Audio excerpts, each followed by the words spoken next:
Topic 5. The Republic becomes undone.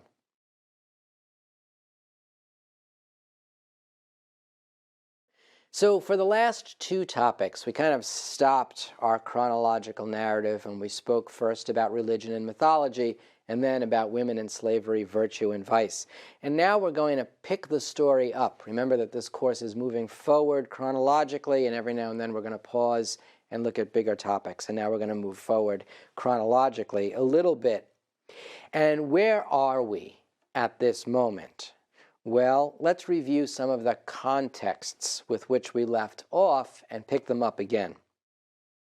One is that when we had the Republic, the big power was the Senate, and then over time, the plebeians began to get more power vis-a-vis the patricians. They set up their own governmental body called the Assembly and had their own Speaker of the House called the Tribune of the Plebs.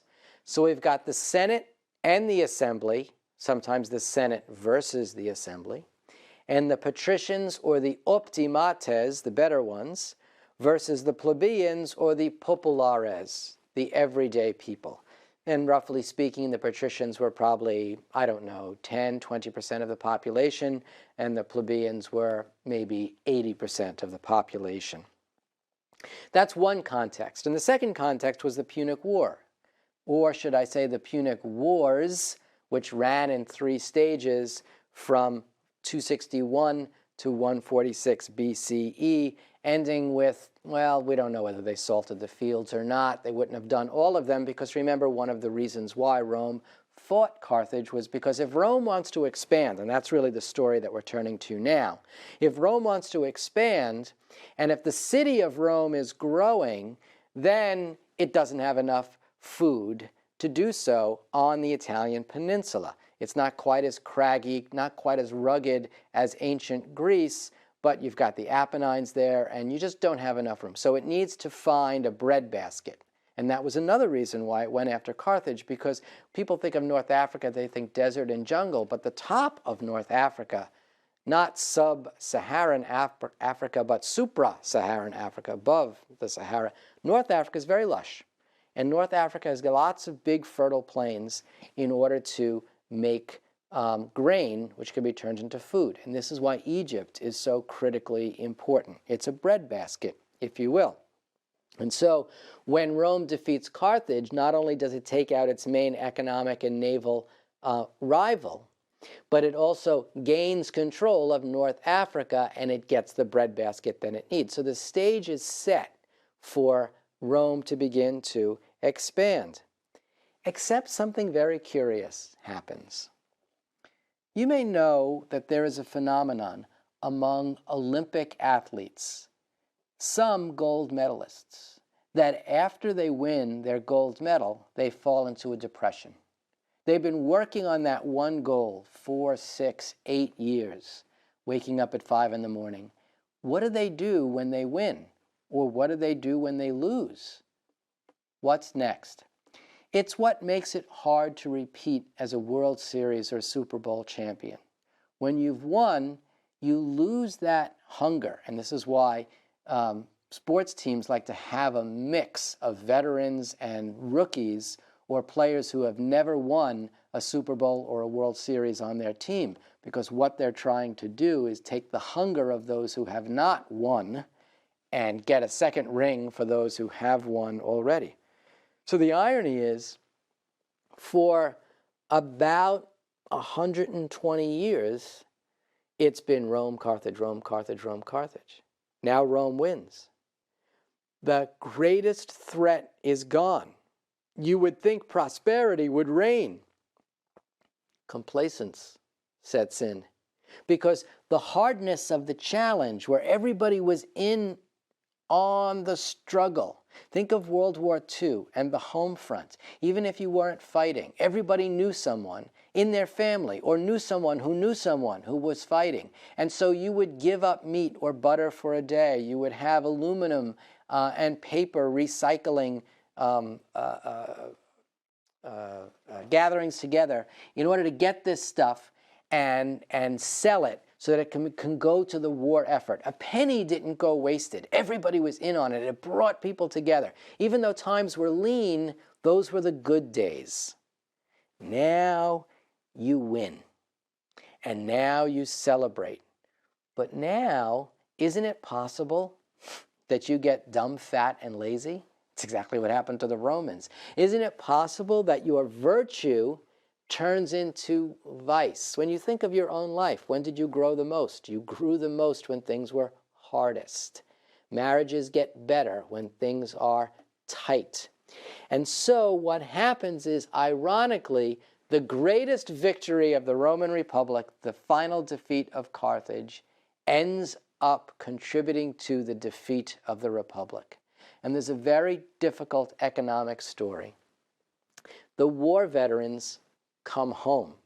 I'm thinking particularly of the fellows, the citizen soldiers, who fought from 149 to 146 BCE, the final death of Carthage. They were all fighting away, by the way. They weren't fighting on Sicily or the mainland, as had happened in the First and Second Punic Wars. They were away.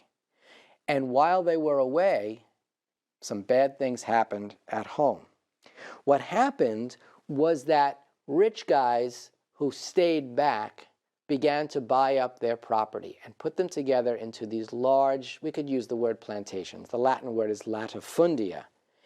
And when the men came back, they had saved Rome against its mythic enemy. Carthago delenda est. Carthage must be destroyed. But when they came home, their jobs weren't there. Why? Because as Rome was expanding at that point, they got POWs to be slaves. Well, guess what? I don't have to pay a slave. Why should I pay you, even if you are a war veteran? So these war veterans are really upset. Their jobs are taken away from them. Their land is taken away from them. They just risked their lives. And this is the thanks they get. This is something that may resonate in your own mind in other countries. They run into something called debt bondage. If they can't pay their debts, they are literally taken into jail, which means that if you're taken into jail, that leaves your wife and your children vulnerable. And the ingratitude of their country, Rome, really sticks in their craw. Returning war veterans are dispossessed, disenfranchised, and they're turned into sharecroppers or tenant farmers on the lands that they used to own. Can you imagine?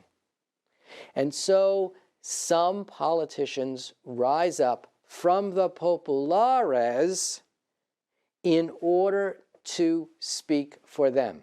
And two brothers in particular, the Gracchi brothers, Tiberius Gracchus and Gaius Gracchus. Gracchi is the plural of Gracchus. And their notion is to honor the war veteran and give power back to the little guy through a series of solutions. One, land redistribution. Take those latifundia, break them back into the parcels that they had been, and give the parcels back to the returning war veteran. Get rid of debt bondage. What good does it do to throw someone who owes you money into jail? That only ensures that, in fact, they never, ever will pay you back. Give loans to veterans. Favored loans to veterans at much lower rates so that we can honor their service and help them get back on their feet and put them back to work through public works projects. After all, we need to build more roads, we need to build more aqueducts if we are to expand. What better people to reward than the returning war veterans? Duh, it makes total sense. And so the Gracchi brothers begin to put these ideas into play. The first is Tiberius Gracchus, and the second is Gaius Gracchus. The interesting thing is that all sorts of stories have been told and paintings made of their mother, Cornelia, whose husband had died, and rather than remarry, she raises these two boys on their own. At one point, there's one story told that their horse, their family horse, is sick and so can't pull a cart. And the two boys honor their mother, the mos maiorum, so much that each picks up one side of the cart and they run their mother to town so she can go pray at a temple. And so look at her. She is an univira, right? Virgin, faithful, widow, faithful to her husband, her dead husband, as a widow. So, behind this story of the Gracchi brothers is a perfect example of where did they become so devoted to the state? How do they have such honor to the war veterans? It comes from their mother. Another example there. Tiberius Gracchus is assassinated by the oligarchs. Why? Because they do not want to give up their latifundia. They don't want to have to pay workers, citizens, war veterans, when they can work slaves to the death and not pay them anything. Now, Tiberius Gracchus is not as skilled a brother as his brother Gaius. And Gaius, who was a little bit younger, both of them lived just about 30 years. Each of them lived about 30 years. Gaius was a much more skilled politician, and he knew how to speak to people. And he does something physically that's very important in the history of government.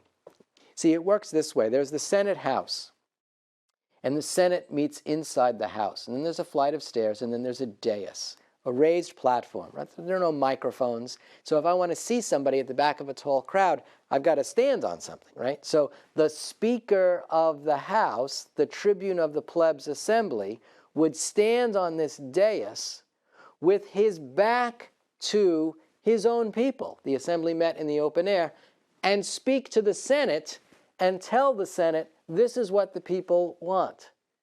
Well, what Gaius Gracchus does is he turns his back to the Senate. He climbs up on that dais, he shows his back to the Senate, which is a symbol of disrespect, and speaks directly to the people. You are the source of my authority and my power. I am working for you against those boys who took away your jobs, who are taxing you, who won't give you loans, who took away your land. Is it any surprise that Gaius is assassinated as well? And the republic begins to devolve. Just 20 years after the greatest victory in the history of the Roman Republic, chaos literally reigns through the streets. And what you have are a series of generals who run the place like warlords, like samurai warlords. Marius and Sulla are the two most famous ones. Cinna is pretty important too. And what do they learn? They learn by looking at the Gracchi brothers the importance of personality. And Julius Caesar, coming down the pike decades later, is going to learn from the Gracchi brothers the power of the people, and from Marius and Sulla, and a little bit from Cinna, the importance of the cult of personality. I am the warrior leader. Personal control of the army. Forget the states being in control of the army. You are my soldiers. I tell you what to do. I divide my spoils with you. So if you want to pay your bills, you honor me, not the state, some abstraction. They speak in these hyper-patriotic, jingoistic ways, and when it comes to their enemies, they put up lists, bounty lists, proscription lists. They're hit lists. If your name appears on one of these lists, Marius or Sulla says, it's okay to kill this person. And so you have to prove that you killed that person. So you would bring that person's head to Marius or Sulla, and he would pay the bounty for that. Where is law and order? What has happened to the laws of the 12 tables, to the patricians and the plebeians? It's a reign of terror, a phrase that we use when we talk about Robespierre and the French Revolution in its worst moments. And they were exploiting populism. They were exploiting this notion that they could fury the crowd. This is exactly what everybody was afraid about with Socrates and the sophists, that the sophists were just firing people up with rhetoric, but they weren't giving them any substance grounded in philosophy. Well, where is all that philosophy? Where is all that virtue that we talked about in the last topic? Gone. And out of this craziness come three men. Pompey, known as Pompey the Great, Crassus, and Cicero. And watch the spelling of Pompey. Some people think his name is Pompeii. That was the city that was ruined by a volcano. Pompey, P-O-M-P-E-Y. The Great, Crassus, and Cicero. and Julius Caesar as well. Julius Caesar, Crassus, and Pompey are going to be the triumvirate. Cicero is this other player off to the side, and we'll talk about Cicero in a minute. And so the Republic is fading, and the situation is ripe for people to follow. Now, let's take a step back. Hindsight being 2020, we look back at Hitler and Mussolini, and we say, why would anyone have followed them? Well, read the Versailles Treaty in 1919. Read the war reparations that were forced on the Germans, huge amounts of money that they could never repay. The war guilt clause that said Germany took full responsibility for the war and had to pay back every dime. Germany is a beaten dog. And when you're a beaten dog, you will listen to anyone who restores your patriotism, your jobs, your feelings of self-worth. Oh, give up a few civil rights. That's okay.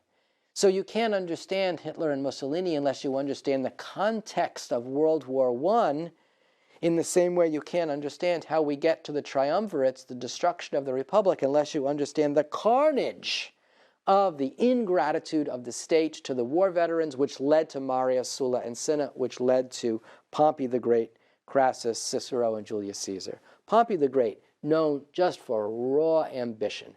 He just wanted power. Crassus wanted money. He was a very crafty real estate speculator. How did he make his money? I'll give you an example. Crassus had lots of slaves, and remember I said some of those slaves would be skilled? Crassus's slaves were architects and engineers. And Crassus would set fires in parts of town where he wanted to develop. He would stand there, he would try to control the fire by doing something like this, yelling, fire, fire, because nobody heard him, right? And then right when the buildings are about to collapse, he goes up to the homeowner and he says, I'll give you $2 for your house. Well, the guy's going to take the $2. Why? Because in 5 minutes, it's going to be worth $0. Now Crassus owns the land, doesn't have to clear the house away, has slaves to rebuild it, costs him absolutely nothing. He makes a fortune. That's Crassus. He had defeated Spartacus as well. Then you have Cicero. Cicero was the champion of liberty and of the Republic, but he is not at all a leader. So he tries to rise up and he falls to the side. And Caesar, the third of the triumvirs, that's all the triumvirate means, the three men. A new form of government. Republic, a new form of government. Julius Caesar. The interesting thing is that Julius Caesar is the junior partner. If you're going to bet Pompey, Crassus, Caesar, you might go 50-50 on Pompey and Crassus. You wouldn't put a dime down on Julius Caesar. He's the junior partner. But he's been watching. He sees what happened to the Gracchi brothers. He saw where they succeeded and where they failed. He saw Marius and Sulla, saw where they succeeded and where they failed. And so the triumvirates form a new form of government, and then they turn on each other, and that's how we get to the Civil War.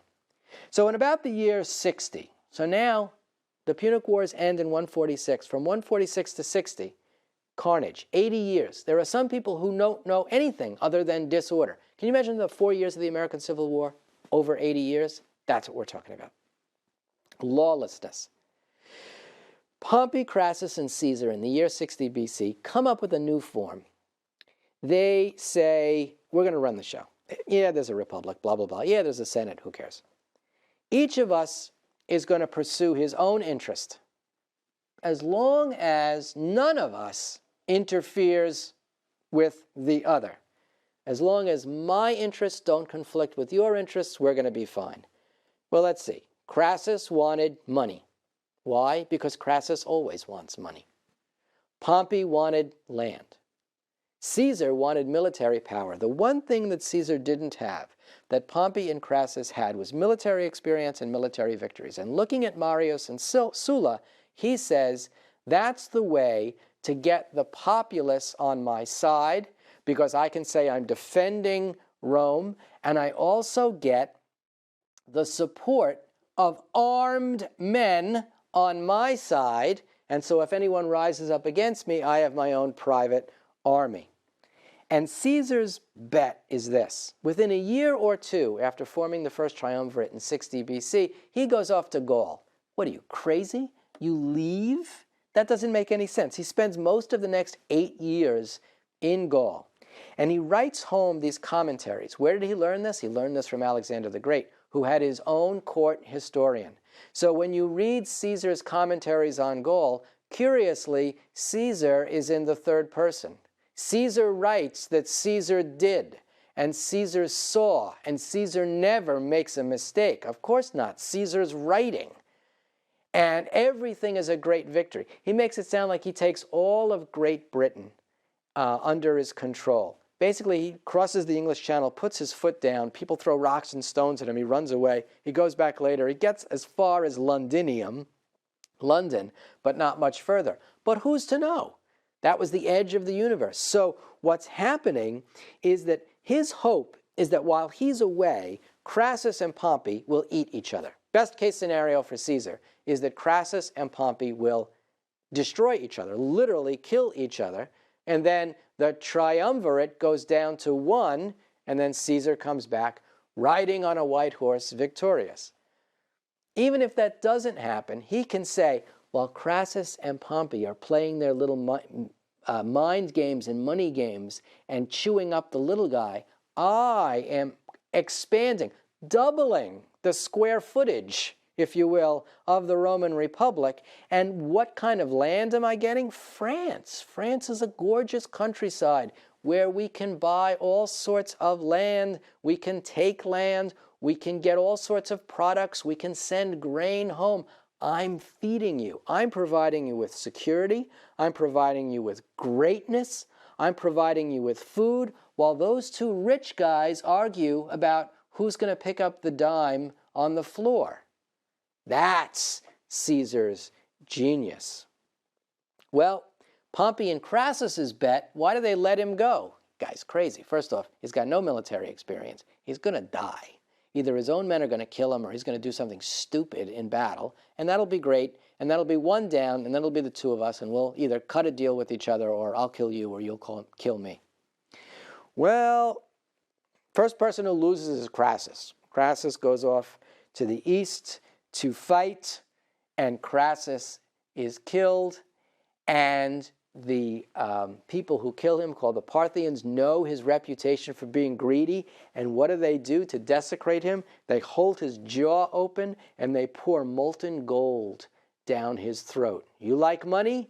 Eat some of this. And I bet Pompey and Caesar loved hearing that story. I bet a lot of the people who lost their houses to Crassus liked hearing that story too, brutal though it was. And so the triumvirate has now come down to two, Pompey the Great and Julius Caesar. 49 to 45 BC is when this all works out. Now Caesar, remember, is up in Gaul, and so he's got to come down over the Alps, and he's got to cross a river. And there was a river called the Rubicon, and the Rubicon was kind of a border. It's not like a border we have nowadays where you show your passport, but a line in the sand.